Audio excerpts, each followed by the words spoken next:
Welcome to the Windows Computer and Technology channel. And a lot of you have been asking me, is there any testing done with the new Apple M3? I even saw some of you say, well, the M3 is there now. So the Snapdragon X Elite is not going to make it. Well, you know what? This is the new testing results that have been done using Geekbench 6. This has been done in a live environment, meaning that people were there viewing and checking out how it's done to kind of overview and kind of look at, make sure that there's no tricks or anything. So the Snapdragon X Elite has been tested against the Apple M3 chip. And here's the results. So where Apple does have a faster chip is with the Apple M3 Max. That one outperforms the Snapdragon X Elite by a good shot. So this is probably the most powerful chip in terms of Apple's M3 chips.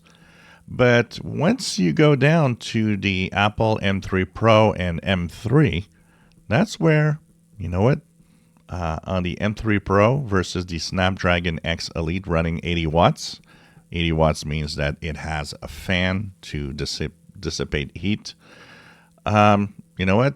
The performance is pretty much the same, as you see here in this test.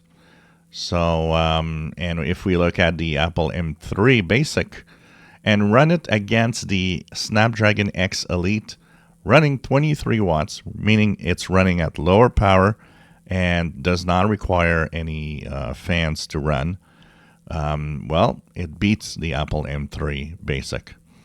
So this is showing us one thing, is that we know that the Apple M3 had to be more powerful than the M2, and a lot of people thought, well, the M3 is going to beat the hell out of the Snapdragon X Elite.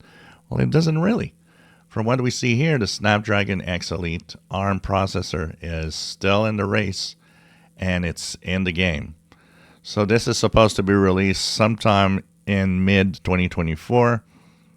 This is going to be interesting, and it's going to be very interesting to see the laptops, the devices that come out with that chip, and how we'll get performance out of maybe finally getting a true Windows on ARM device that's really going to run at good speed and have amazing battery life. So the results are here. I know a lot of people are, well, I'm not sure that I can believe this. And personally, because it's been done live, it's been done with a lot of observers around, I think this is a winner. And I think that this is going to be an interesting test. And of course, as the license expires between Microsoft and Qualcomm, the addition of AMD and NVIDIA in the game of CPUs for ARM, I think this is going to be an interesting future coming up. If you enjoy my videos, please subscribe, give us thumbs up. Thank you for watching my videos.